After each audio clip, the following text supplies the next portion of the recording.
Topoko lasy topoko vavy ankafaliana no iarana amintsika ny tokantrano eny amin'ity takarivan'ny alarobia ity. Reto arseny matoam-baovao isongadina hoentina amintsika amin'ity takariva ity dia niona tamin'ny Prime Ministre ny mpanao gazety Androany sy niaraka tamin'ny mpanolotsaina ihany koa. Tafiditra tao anatin'izany moa ny raharaha izay mampifanolana ny havana sy ny PGM any Mahajanga any. Isan'ny mitana sain'ny mpanara-baovao ihany koa no mahakasika an'itony raharaha fatratrarana vato sarobidy tany amin'ny faritra Tsinjoarivo tany. Ankoatr'izay ihany koa dia eo ny mahakasika ny fanazavana mahakasika ilay antsoina hoe e-commerce sy ny fampiroboroboana ny manodidina azy. Fa efa voaresaka antsika teo kosa ny mahakasika ilay fampiantsoana mpanao gazety no tanterahan'ny tompona andraikitra avy eo anivon'ny fiadidina ny Prime Ministre. Nandritra io fotoana io moa no nitondrain'ireo manampahaizana momba ny lalàna sy ry zareo mpanolotsain'ny Prime Ministre ny fanazavana mahakasika ny raharaha ny havana sy ny polo garment de Mahajanga PGM no ahafantarany maro azy. Nantsy prime vaovao vetra.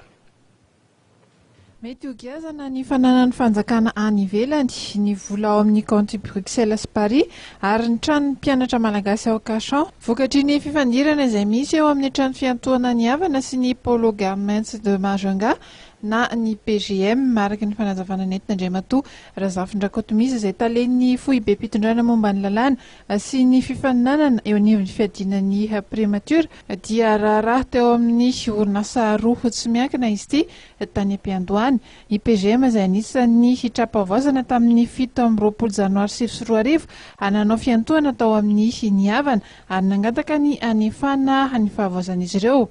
Ny 10 Oktobra 2024 no namoaka ny didiny fitsarana ambaratonga voalohany izay manasa azy ny havana anefa vola hatrany amin'ny 7.0 miliara vita amin'ny 3.3 tapitrisa mahery ary namafisin'ny fitsarana ambony zany didy zany ny 4 Jolay 2024. Ay ty raha milamindamina ty zany le PGM efa tsy faly amin'le tsy fanantanterahana ny didy mahakasika azy sy ny gouvernement any ivelany izay ny intervenir officiellement hoe jereo ty didy mpitsarana navoaka ny fitsarana ao aminareo ty mba ho tanteraka dia ny agira raha zareo au niveau international. Dia rehefa ny agira tany izy a malheureusement rehefa mijery ny dossier ty tamin'ny zomaly izy moa no hitanay ampidirin'ny société PGM ao anatin'ny fitoriana amin'izay hoe misy zavatra tsy ny le créance zany efa exigible ahoana exigible satria misy didy mpitsarana malagasy navoaka ny fitsarana malagasy eo dia exigible zay zany fomba hitondrany anazy tout au moins miexiste le izy raha fanazavany le izy ato. Dia avy eo napiny koa le izy hoe menacer le créance anay izy satria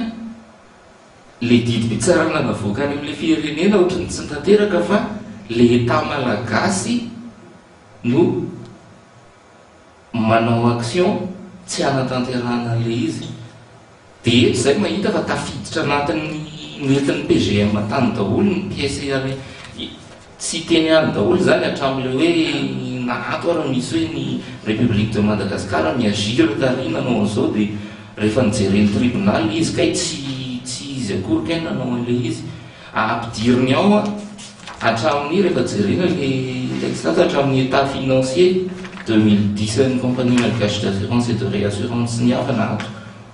Dia ny fomba nitondrany an'le sur le plan international eo ny somary manahirana an'le izy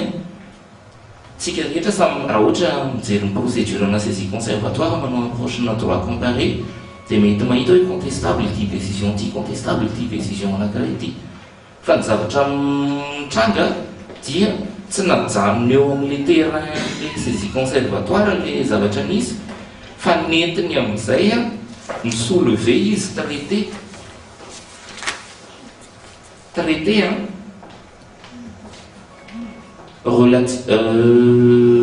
entre le gouvernement de la République de Madagascar et l'Union économique belgo-luxembourgeoise relatif à l'encouragement et la protection réciproque des investissements. Le traité est conclu le 29 septembre 2005 et il autorisé la loi numéro 2006-028 le 17 octobre 2006 ni ratification en ISU. Et le problème est que nous avons misy clause zany ato anatin'ny létralité no souleven'ny zareo any nentiny ny atakena ny entiny amin'izay zany misoprévavarana moyen izy hoe na république de Madagascar no débiteur anay amin'ity zavatra ity dia le traité moa zay afaka hoe jerena koa le izy raha ohatra ka ilainareo any anatin'le izy misy resaka subrogation ohatra article 9-1 an'le izy si l'une des parties contractantes izany hoe raha na république de Madagascar na si l'une des parties contractantes ou un organisme public de celle-ci taorian'ny mars 2024 dia hamandrimandran-drara ary nampidin'ny PGM atao amin'ny sehatra iraisam-pirenena indray samihafa no samy miordonné an'le saisie conservatoire ny bien sy ny compte-ny état sur la base d'un requérant anankiray izay appuyé zany izy probablement par un gouvernement zareo dia eo le mipetraka ny olana hoe raha itsika malagasy eto antoerana eto no iady hevitra hoe tsy mety zany tsy mety zany ny zavatra misy dia azo debatevana ny zavatra juridique fa le fait est là misy jugement anankiroa firenena roa samihafa no miordonné no saisie conservatoire io izany hoe amin'ny tenanay manokana possible les voies de recours fa misy antony io zany matoa hoe miagira ny raisitsika hoe un personnel que le izy hoe Belgique Union européenne afaka miapprécier tsika mety hoe petit pays izy tsy fantatro fa le fait est là misy an'izay zavatra zay zany izay manomboka miéchappé an'ilay zavatra juridique io zay zany d'un côté d'un autre côté efa devant le fait accompli tsika rehetra zao zay tompona andraikitra rehetra eo izay mety manana regret fa ahoana ry izy ity na izahay raha ity tsy tafiditra anatin'izy izy mieritreritra hoe ahoana ry izy zany samy mahita fa efa saisie les comptes any Belgique compte maromaro izy ireo zany dia compte le any Belgique zao ohatra compte any amin'ny ING Belgique compte any amin'ny société anonyme BNP Paribas Fortis izay le any Belgique société anonyme CDC Bank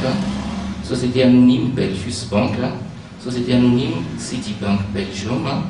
société anonyme misy koa société de droit français fa manana succursale any Belgique société générale de BNP Paribas